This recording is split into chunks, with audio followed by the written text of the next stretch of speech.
Convido a abrirem a palavra de Deus na carta de Paulo a Tito, carta de Paulo ao seu jovem amigo Tito, epístola de Paulo a Tito. Eu estou pregando indo para o final desta carta e eu estou neste momento, pela sequência lógica do texto, em Tito capítulo 3. Os versículos são dos versículos 3 a 7, a perícope, a extensão, a passagem em si. Tito capítulo 3, versículos 3 em diante até o versículo 7. Eu parei aqui nessa passagem para falar de algumas das coisas, algumas das principais coisas, acerca da pessoa de Deus, acerca da sublimidade do que é esse Deus e acerca da nossa responsabilidade para com um Deus assim. O que será que o pastor Sérgio quer dizer quando ele diz um Deus assim? Eu quero dizer que Deus é assim do seu jeito, de como ele se fez, de como ele se revelou, um Deus assim, da forma dele. Como viver diante de um Deus que nunca muda. Como viver diante de um Deus que, se você falar, seja menos bom, Deus, ele não muda. Mas também como viver diante de um Deus que a gente quer dizer, seja menos rigoroso, Deus, e ele não muda. Como viver diante de uma estrutura formada, levantada, revelada, aberta, sem se preocupar com opiniões. Como conviver com um Deus acima das opiniões? Como conviver com um Deus que instrui? Eu não entendo, eu não ouço.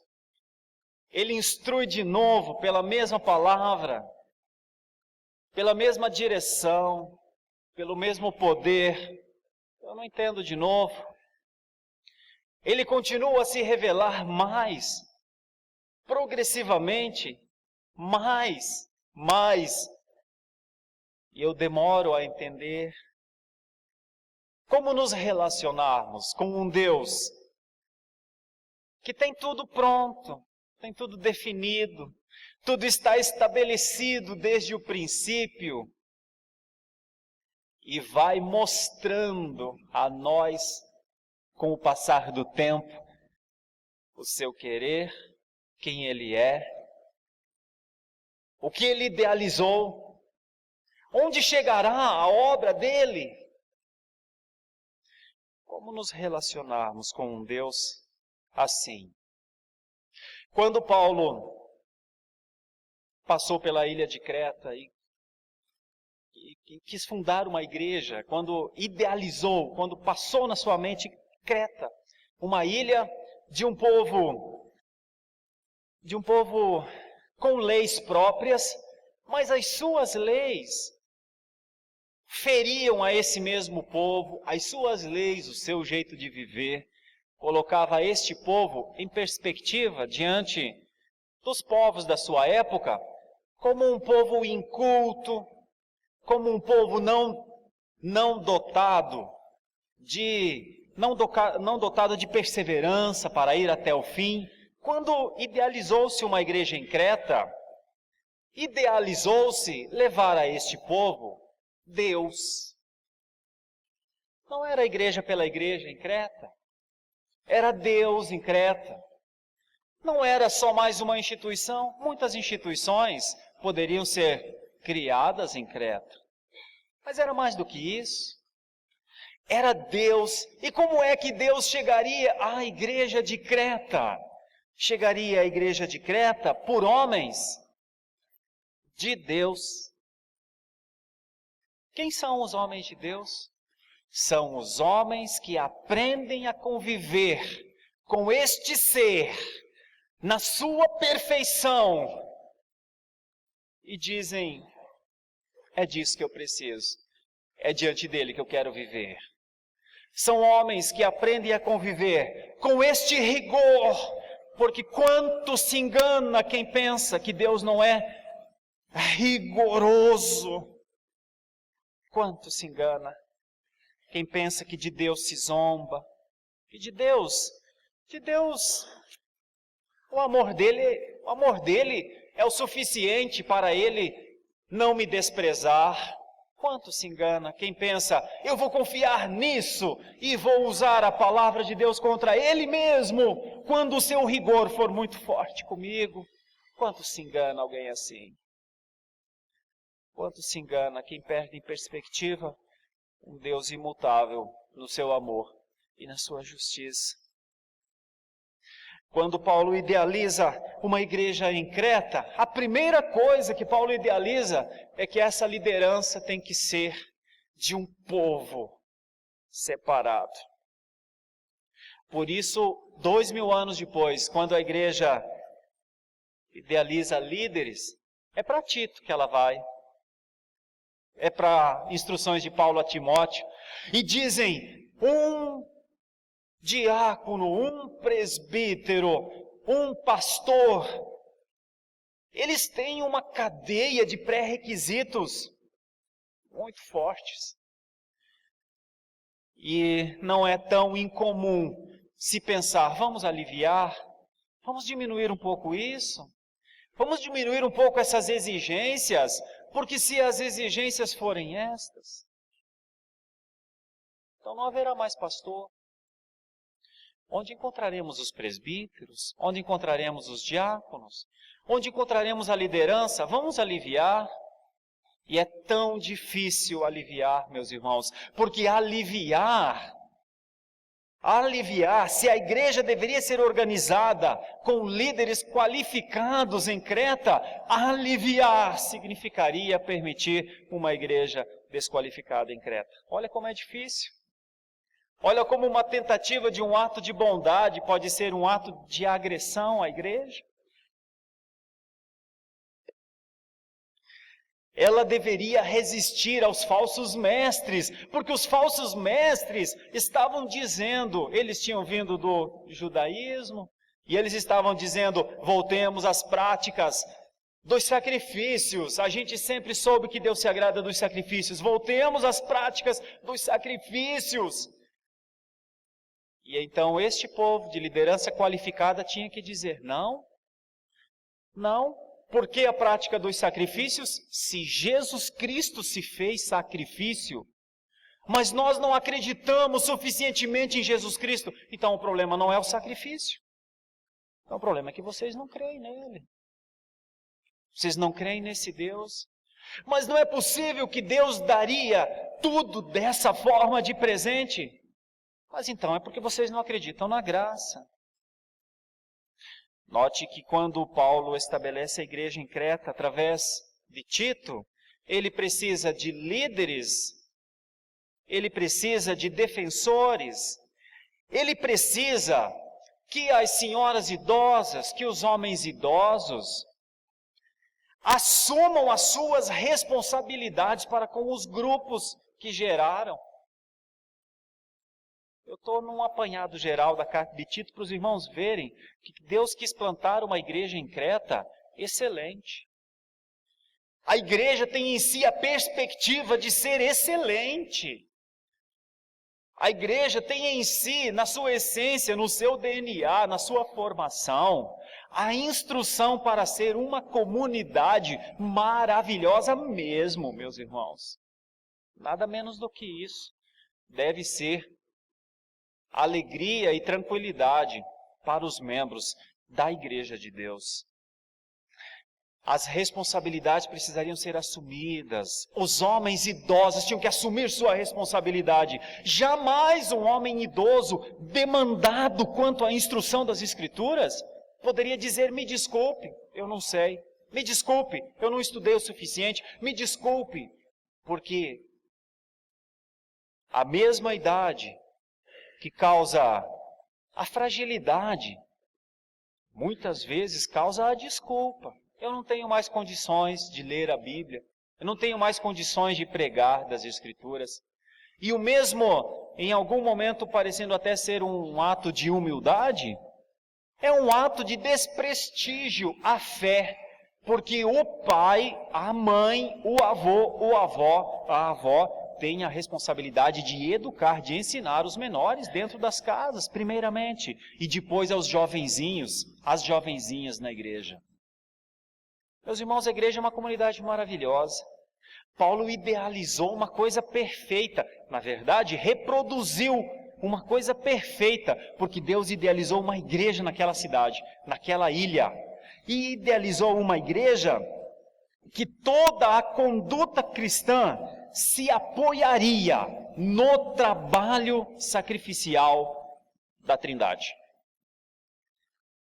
O que Paulo mais quis em Creta foi que nascesse ali uma igreja que a conduta daqueles membros não estivesse sempre sob júdice. A conduta daqueles membros em Creta precisaria definir: o reino de Deus chegou aqui. Há mentiras, há preguiças, há necessidade, há ódios, há tudo em Creta, menos neste lugar. Que lugar é esse? A igreja do Senhor Jesus Cristo. Há mal, há maledicência, há inveja, há horror, há crime em todos os cantos dessa ilha enorme que é a ilha de Creta, menos nesse lugar aqui. Esse lugar aqui brilha a luz do poderoso. Mas quem vive nesse lugar aqui? Os crentes. Mas o que é ser crente? É um povo que diz que é um novo povo. É um povo que, sendo novo povo, vive dentro de novas leis. Mas este povo não vive debaixo das nossas leis de Creta? Eles vivem. Eles pagam seus impostos, eles obedecem às leis de ir e vir, mas eles dizem que eles têm uma lei mais forte que as nossas. E que lei é essa? Alguém perguntaria. A lei que eles sabem que foi instituída pelo Deus deles. Eles são o povo de Deus em Creta. É bonito ou não é uma igreja de Deus? Ainda que as culturas sejam terríveis e horríveis e horrorosas. É maravilhoso. É maravilhoso.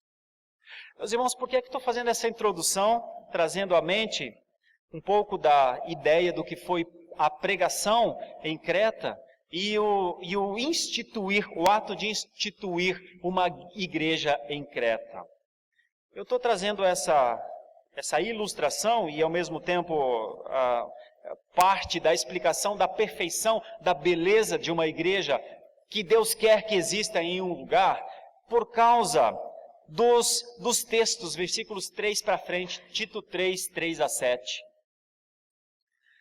Meus irmãos, o versículo 3 diz: pois nós também outrora éramos nécios, desobedientes, desgarrados, escravos de toda sorte de paixões e prazeres, vivendo em malícia e inveja, odiosos e odiando-nos uns aos outros. O versículo 3 é uma descrição ampla da depravação total. A depravação total, ela produz estas coisas. A depravação total, em nós, ela produz gosto por desobediência. A depravação produz gosto por toda sorte de paixões e prazeres, como está aqui. A depravação em nós produz gosto pelo mal. A depravação total é o combustível para muita gente vencer na vida, porque ele vence na vida pela inveja que ele tem, às vezes de alguém dentro da sua própria casa, ou na competição com colegas de trabalho. A depravação total ela permite uma convivência mínima. Mas no momento em que o meu ego for ferido, imediatamente o meu ódio aparece. Qualquer coisa que tocar no meu ego, o ódio é a minha defesa. Paulo está dizendo que é assim que a gente era. E se assim a gente era, a ideia da depravação total é que alguém assim, é que uma bomba prestes a explodir o tempo inteiro e que sempre explode. Sempre explode. Em algum momento explode. Em alguma dessas situações aqui explode.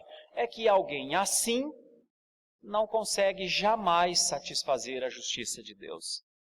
É que alguém assim não consegue jamais agradar a esse Deus e falar a esse Deus: eu estou dentro das tuas leis, eu amo as tuas leis.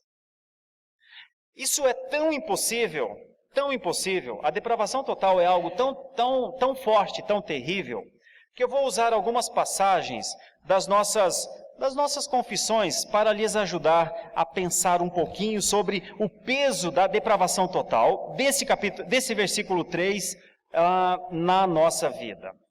Quando nós olhamos para a confissão de fé de Westminster, quando a confissão de fé de Westminster vai falar sobre depravação total, olha uma das formas da depravação, da forma como a depravação total é tratada na confissão de fé de Westminster. O homem, diz a confissão, ao cair no estado de pecado, perdeu inteiramente todo o poder de vontade quanto a qualquer bem espiritual que acompanha a salvação. Perdeu. A confissão de fé diz que, de sorte que um homem natural, inteiramente avesso a esse bem e morto no pecado, é incapaz de, pelo seu próprio poder, converter-se ou mesmo preparar-se para converter-se. Então, quando nós falamos de depravação total, nós pensamos que pode ser alguma das pequenas falhas que nós temos na nossa vida. Mas a confissão de fé de Westminster diz que a depravação total é o impedimento do homem não só se converter, se preparar.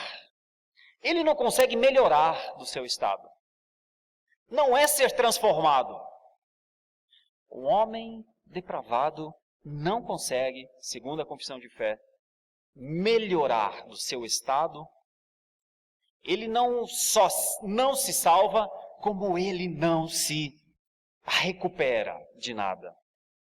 Quando nós olharmos para a confissão de fé de Westminster, nós vamos perceber o nível de dependência que nós temos, então, que é o poder de Deus que vem na nossa direção e age de uma maneira a reparar o irreparável,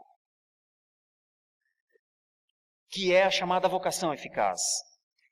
E a confissão fala também dessa vocação eficaz em relação à depravação total. Essa vocação eficaz provém unicamente da livre e especial graça de Deus, e não de qualquer coisa prevista no homem. Nessa vocação, o homem é inteiramente passivo. Até que, vivificado e renovado pelo Espírito Santo, fica habilitado a corresponder a ela e a receber a graça nela oferecida e comunicada. A capacidade que nos é dada na vocação eficaz, quando somos chamados eficazmente, é que conseguimos corresponder. Um tipo de vida é implantado em nós que nós conseguimos corresponder a essa graça, a este amor que os próximos versículos vão nos falar. Mas eu ainda quero permanecer um pouquinho nesse nível da depravação total, para que possamos compreender sempre e cada vez mais o que Deus fez em nós. Ninguém compreenderá verdadeiramente a salvação se não compreender do que foi salvo.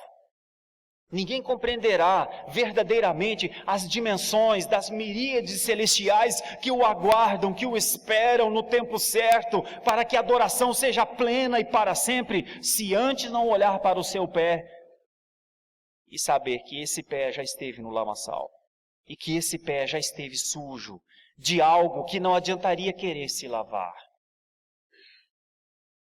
Ninguém avançará para a grandiosidade das dimensões, da glória de Deus, se antes não compreender perfeitamente quem era e o que fazia para Deus. A confissão de fé, ainda trabalhando sobre esse tema da vocação eficaz, sobre um homem depravado, lá no capítulo 16, também nos aponta para uma outra ideia, que é a ideia do que fazemos, das obras, dos nossos serviços, qual o sentido das nossas obras. Então está escrito lá: não podemos, pelas nossas melhores obras, merecer a mão de Deus, perdão de pecado ou a vida eterna. Então, se tivesse uma pessoa só nesse ambiente de culto nessa manhã, que pensasse que as obras garantem bondade e benignidade da parte de Deus, que as nossas obras contribuem para que de alguma maneira Deus nos aceite para que sejamos salvos. A confissão de fé diz: não podemos pelas nossas melhores obras merecer da mão de Deus perdão de pecado ou a vida eterna, porque é grande a desproporção que há entre elas e a glória por vir. É grande a desproporção entre as nossas melhores obras e a glória por vir. E infinita a distância que existe entre nós e Deus, a quem não podemos ser úteis por meio das nossas obras. Se alguém pensa que pode ser útil a Deus, que Deus precisa, as nossas obras não ajudam Deus em nada. Nem saldar a dívida dos nossos pecados anteriores. Pois como boas obras procedem do Espírito de Deus, quando são nossas, são impuras e misturadas com tanta fraqueza e imperfeição que não podem suportar a severidade do juízo de Deus. Assim, depois que tivermos feito tudo quanto podemos, cumprimos tão somente o nosso dever e somos servos inúteis.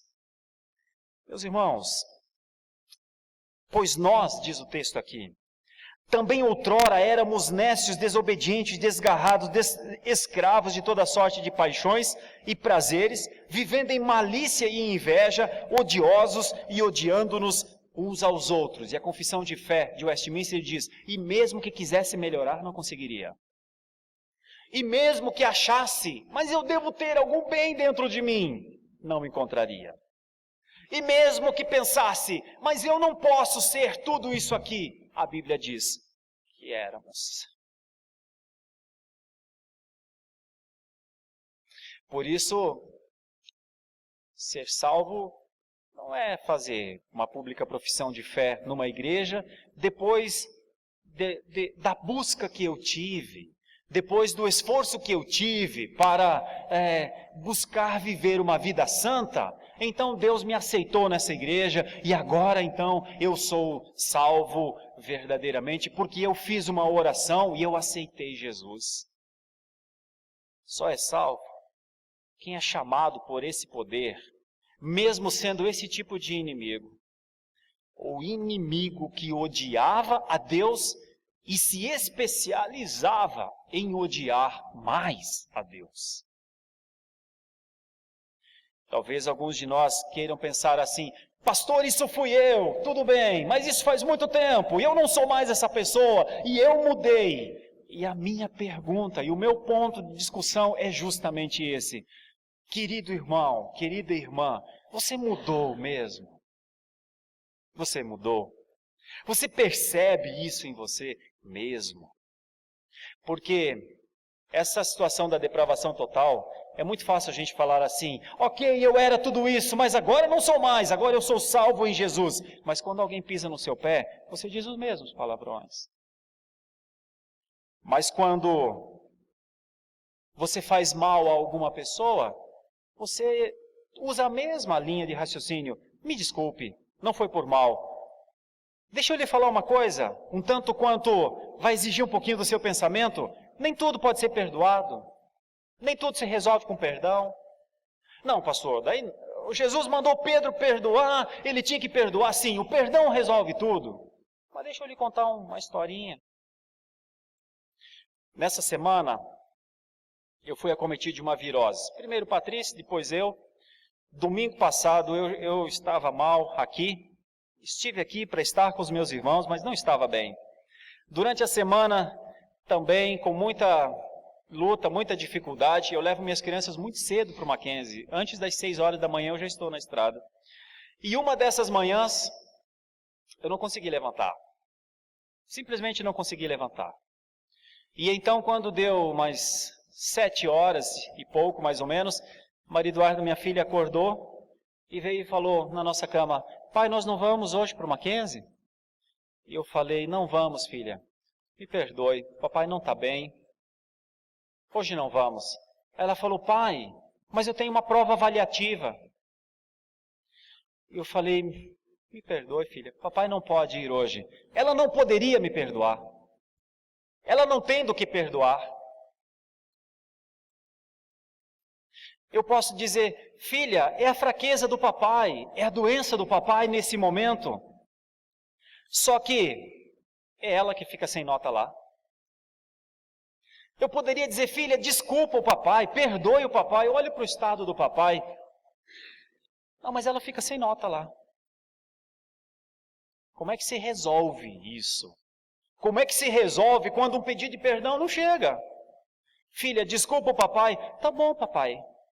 Eu desculpo você, mas eu reprovo lá, pai. Como é que você faz? Eu vou dizer como é que faz.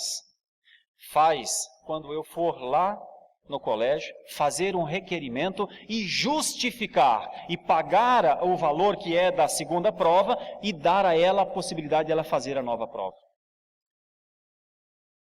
Pastor, por que você está falando isso?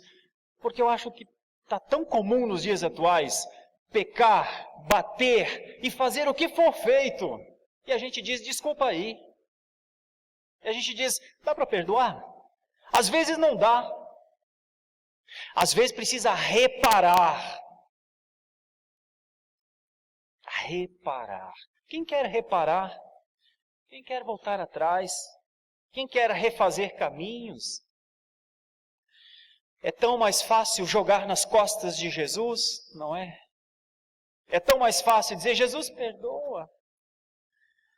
Não. Não. Na vida de santificação, e é o que os versículos seguintes vão falar, não é só, perdoa aí, desculpa aí, está tudo certo? Não é. Porque, olha o que os textos dizem. Logo a seguir, no 4, quando porém se manifestou a benignidade de Deus, nosso Salvador, e o seu amor para com todos, deixa eu lhes falar rapidamente sobre esse versículo, a expressão, primeiro de tudo, quando se manifestou, é uma ideia de epifania, é muito semelhante ao que aconteceu no Antigo Testamento, quando Deus vinha e aparecia, e se fazia conhecido, essa que era a ideia, Deus vinha para falar com o homem. As epifanias aconteceram no Antigo Testamento demais, porque era a forma de Deus vir, se condensar com o limite de compreensão do homem, e lhe falar do que ele queria. Então a epifania de Jesus Cristo é a condição que nós temos de ver Deus, de contemplar a graça, de ver nas ações dele, do Senhor Jesus Cristo, as ações de Deus. A Bíblia diz aqui que em um determinado momento, isso se manifestou. E o que se manifestou foram duas coisas, que eu já preguei aqui, há um mês atrás mais ou menos. Primeiro, a bondade de Deus. Mas a bondade de Deus que está no versículo aqui, É um pouco diferente da bondade de Deus, da bondade comumente conhecida, porque é uma bondade moral. A bondade moral de Deus se manifestou, e a ideia de bondade moral de Deus, quando a bondade moral de Deus se manifestou, a salvação estava ali para que as pessoas olhassem para um Salvador agora. Antes não tinha. Então a bondade de Deus, ela se manifestou dizendo, mas é para todos os que nele creem. E logo a seguir, uma outra palavra que não está aqui no texto. Aqui no texto, o versículo 4 diz, quando porém se manifestou a benignidade de Deus, nosso Salvador, e o seu amor para com todos. Mas essa frase não existe no original. No original é filantropia. Quando se manifestou a bondade e a filantropia do Senhor. E a ideia de filantropia é uma ação humana de excelência. É uma ação humana de excelência sem retorno. Um hospital filantrópico, ele trabalha sem o retorno daquilo. Ele não trabalha pelo lucro. Ele atende o paciente não pelo lucro, mas ele atende por um outro caminho. Ele tem sua preservação, mas não é pelo lucro. Pois a ideia aqui é mais ou menos essa. Quando se manifestou o amor moral de Deus e a disposição que ele teve para amá-los, para torná-los amigos, essa é a ideia de filantropia. Não por obras de justiça, diz o versículo 5, praticadas por nós, mas segundo a sua misericórdia, ele nos salvou. Essa outra expressão nos retoma a depravação total. O versículo 5 diz que ainda que tivéssemos em nós um tipo de trabalho, um tipo de ação, uma prática, ela não seria aceita, porque não seria suficiente para ser aceita por Deus.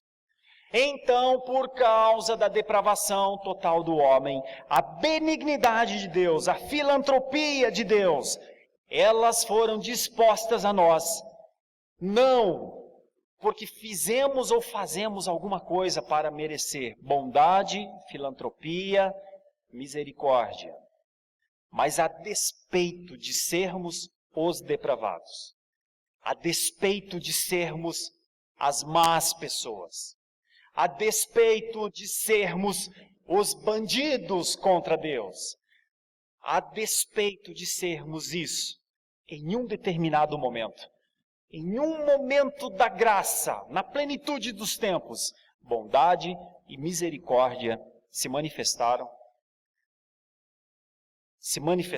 e aí vem a última parte do versículo 5, e ele nos salvou mediante o lavar regenerador e renovador do Espírito Santo.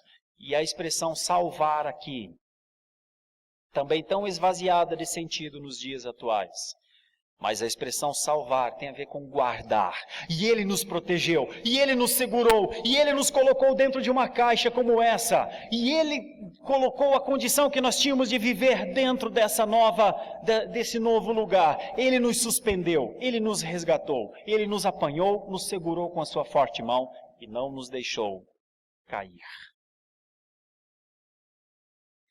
Irmãos, eu quero lhes trazer um pouco desses conceitos nessa manhã.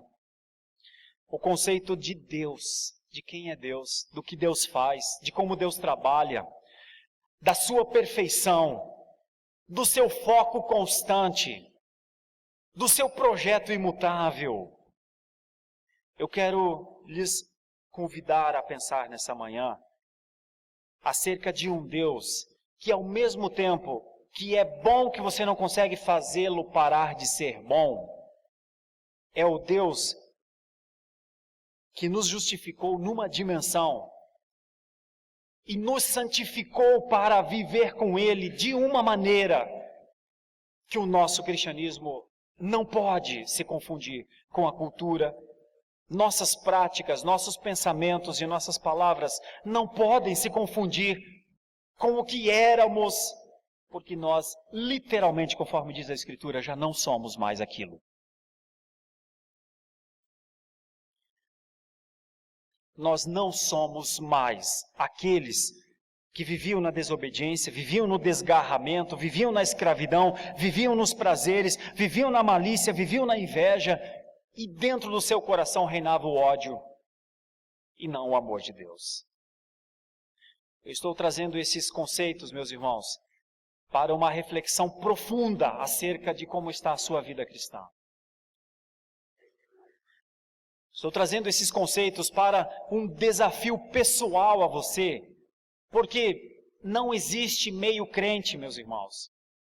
Não existe meio fiel, meus irmãos. Ou você é fiel ou é adúltero inteiro. Ou você é crente ou você não é crente. Eu sei que nos dias atuais muitos estão apaixonados pelo sentido de ser crente. Eu sei. Eu sei que muitos nos tempos atuais estão encantados com a teologia reformada. Eu sei. Isso foi pronunciado, isso foi dito, que chegaria esse momento, que seria assim. O mundo vai ficando cada vez mais depravado, que muitos dos que estão no meio da depravação não conseguem mais sobreviver no meio daquela depravação. Eles não conseguem mais, mesmo que eles sejam maus, mesmo que eles tenham ódio sendo destilado nos seus corações, mesmo que eles tenham malícia nos seus olhos, mesmo que eles tenham essas coisas que o texto aqui parece trazer à nossa mente, as paixões, os seus prazeres, eles ainda assim não conseguem mais viver naquele painel aberto.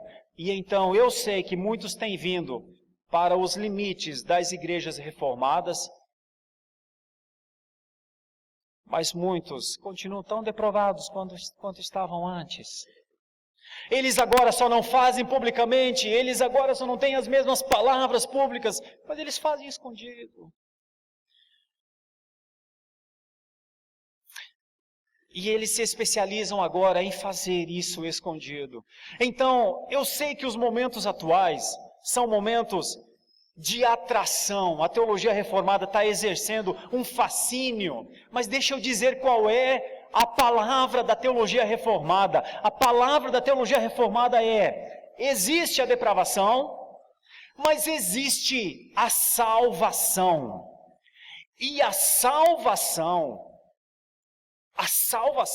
é um antídoto para a depravação total. Alguém salvo em Jesus Cristo, alguém chamado eficazmente em Jesus Cristo. A primeira coisa que ele faz é começar a odiar aquilo que ele foi. Ele não consegue mais olhar para a sua vida anterior, para as suas práticas anteriores. Ele não consegue mais, sabe por quê? Porque aquilo é a sua vergonha. Você sabe o que eu temo? Como pastor presbiteriano, como pastor reformado, os pecados não serem mais motivos de vergonha. Porque a gente diz assim: ok, tudo isso eu era, mas eu faço uma oração. Eu confesso a Jesus como Salvador. Eu estudo teologia reformada. E muitos permanecem fazendo as mesmas coisas.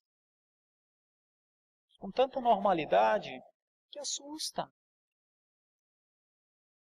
Pois o que Paulo esperava da igreja em Creta é que essa igreja fosse uma igreja de uma comunidade que o mundo poderia estar ruindo do seu redor, mas aquele grupo não. Você não. Aquele grupo não. Aquele grupo não teria maledicência, aquele grupo não teria o ódio no seu coração, aquele grupo não viveria pela inveja, aquele grupo não viveria com a família desestruturada, não, aquele grupo não, porque aquele grupo representa o Deus vivo, que regenera,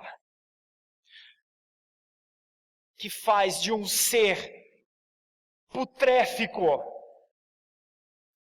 de um ser que cheira mal, um novo ser, uma nova criatura, que agora vive dentro de novas leis. Por isso não existe nova criatura que vive dentro das leis antigas. Por isso não poderia existir igreja em Creta que não vivesse dentro das leis de Deus. Por isso não poderia existir um povo cristão na Ásia Menor, se esse povo não fosse modificado mesmo, se esse povo não fosse transformado mesmo, se esse povo não fosse diferente mesmo. Seria uma aparência. uma aparência de igreja, mas não a igreja. Por isso nem tudo se resolve com desculpa aí. Por isso nem tudo se resolve com foi mal. Na nossa vida cristã, um dos primeiros pontos fundamentais da nossa vida cristã é que quando erramos, nós temos que ser os primeiros a tentar reparar o nosso erro. Eu sei que é difícil, a cultura diz que não é para fazer, todo mundo diz que não é para fazer.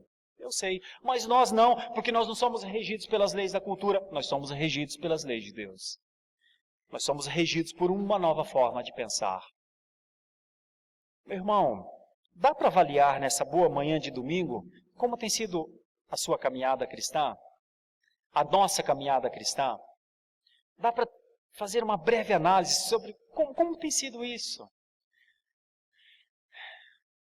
Olhe para o texto de Tito. Você consegue se descobrir aqui como alvo maravilhoso, um alvo da trindade de Deus, um alvo da bondade de Deus? Note Deus Pai, Deus Filho e Deus Espírito Santo aqui. A bondade de Deus, ao mesmo tempo o salvar por Jesus Cristo e o aplicar sobre nós da graça da salvação pelo Espírito Santo de Deus. Pensa nisso por um instante. O que nos traz a uma igreja presbiteriana, a uma igreja reformada, a uma igreja histórica? Eu quero concluir essa meditação dizendo que há muito tempo eu literalmente desencanei da ideia do cristianismo fácil. O cristianismo não é uma prática fácil. O cristianismo não é uma prática que todos conseguem praticar. O cristianismo vivo, o cristianismo que agrada ao Senhor, o cristianismo que faz diferença no mundo, ele é feito pelos caminhos da regeneração e logo após a regeneração vem a santificação. Você não consegue avançar em cristianismo sem santificação, não consegue mesmo. Porque a regeneração é o começo, a glorificação é o final, mas o percurso é percurso de santificação. E de vez em quando nós precisamos refletir sobre quanto a gente tem avançado, mesmo, na real, de verdade, o quanto nós temos avançado. Eu quero concluir com isso, meu irmão, pedindo que, em nome de Jesus, você possa refletir sobre 3 versículos de Tito, estes aqui. Houve um tempo que tu não precisavas prestar conta de nada. Só que agora, e esse é o peso que eu vou lhes dar sobre o cristianismo, agora, eu e você, temos que prestar conta de tudo. Houve um tempo que a gente não prestava conta de absolutamente nada. A gente era o que era, mas agora a gente tem que prestar conta da nossa fé. E nem sempre, e nem todos, entendem isso com clareza. E acham que cristianismo é uma vida sem prestação de contas. E não é. E não é, eu digo por que não é. Não é pelo nome que nós carregamos. Não é pelo sacrifício que foi feito. Não é pela proposta, pelas promessas que recebemos. O cristianismo é o privilégio que nós temos de sermos mais obedientes hoje do que éramos ontem. O cristianismo é o privilégio que nós temos de nos agradarmos com leis novas que conhecemos de Deus hoje, que não conhecíamos ontem. O verdadeiro cristianismo é o se alegrar que todas essas leis foram feitas para que um povo vivesse uma geração diferente de como é a sua cultura. Por isso a igreja não pode se confundir com a sua cultura. Por isso a igreja em Creta não poderia se confundir com a sua cultura. Por isso o nosso palavreado não pode se confundir com o palavreado da cultura. Por isso o nosso pensamento acerca de Deus não pode se confundir com o pensamento dessa cultura. Por isso a nossa prática de amizade não pode se confundir com a prática de amizade dessa cultura. Por isso a nossa forma de respeito de homem para com mulher, de jovem para com jovem, de adolescente para adolescente, não pode se confundir com a prática de respeito dessa cultura. Porque a igreja é um grupo, sim, de gente diferente, no meio de uma cultura que morre, mas a igreja não morre. Que Deus nos dê graça para amarmos ser diferentes e não nos contentarmos com um meio cristianismo, com uma prática que aparenta uma certa melhora. Nós não somos um povo de melhorados, nós somos um povo de gente transformada. Ou somos transformados ou não fomos transformados ainda. Ou somos fiéis ou ainda não fomos tornados fiéis. Ou somos honestos ou ainda carregamos a mentira dentro de nós. Não tem meio. Não tem meio. Eu sei que em algum momento muitos gostariam de um cristianismo como sendo só alguma coisa um pouquinho melhor que a cultura. Ele não é melhor que a cultura, ele é diferente do que a cultura. O cristianismo é uma proposta diferente de vida que Jesus veio inaugurar. Se você já vive um cristianismo assim, engrandeça ao Senhor. Se você não vive um cristianismo assim ainda, você sairia de uma dessas portas meio crente, meio salvo? Você sairia de uma dessas portas com metade só da salvação? Você sairia em paz? Dormiria em paz? Penso que não. Vamos fechar nossos olhos por um instante e oremos. Deus e Pai, Senhor de glória, santo demais, tudo santo, tudo perfeito. Olhar para as Tuas Escrituras e perceber a Tua bondade, parece-nos que cada ato mal contra o Senhor é um ato contra a Tua bondade. Como nós podemos fazer mal a um Deus tão bom? Como nós podemos odiar, desobedecer a um Deus tão maravilhoso? Como nós podemos ridicularizar, zombar de um Deus tão bom? Quando vemos a Tua filantropia, a condição que o Senhor escolheu para que nós ouvíssemos nos seus atos de cuidado sobre nós. Como nós poderíamos dizer, tudo bem, eu sei que o Senhor me ama, mas deixa eu exigir do meu irmão aqui justiça, porque ele pecou contra mim, e eu exijo que ele cumpra os votos que ele fez comigo. Como nós poderíamos fazer isso, Senhor? Senhor, como viver diante de alguém que exerceu a bondade, a filantropia, a misericórdia? Como viver diante do Senhor que quis fazer isso sem que nós tivéssemos pedido ou exigido qualquer coisa de Ti? Como a gente vive diante do Senhor assim? A gente foge, a gente diz é demais para mim, é muita santidade, eu não consigo? Eu sei, nós já tivemos situações assim. Humanamente falando, nós já tivemos situações de pessoas, o Senhor é testemunha, que se levantaram de bancos de igrejas em que pregávamos e saíram e disseram, eu não consigo, isso é demais para mim. Nós já tivemos gente que saiu de acampamento, que não aguentou a pregação mesmo, porque era uma pregação forte mesmo. Eu sei que isso pode acontecer, eu sei. Só que, Senhor, não é o que nós queremos, não é o que nós buscamos nessa manhã. A nossa oração então, Senhor, para que possamos viver diante do Deus santo, justo e bom, diante desse Deus que é o Senhor, um Deus assim, que se fez assim, que não muda e que não vai mudar. A nossa oração é que o Senhor toque nas áreas da nossa vida que estejam lhe causando incômodo, que estejam lhe causando a angústia de um pai que olha para o seu filho e pensa, por que esse meu filho está fazendo isso contra mim? E então, renova em nós, conforme a Tua palavra mesmo diz, pelo Espírito Santo de Deus, um coração adorador. Deus, nós não podemos permanecer acostumados aos pecados, como se pecar fosse normal. Não podemos, Senhor. Nós não podemos viver diante do belo, da maravilhosa graça, da perfeição infindável, com nossas roupas manchadas, com nossos ferimentos abertos. Santifica-nos, Deus. Santifica-nos pelo Teu poder.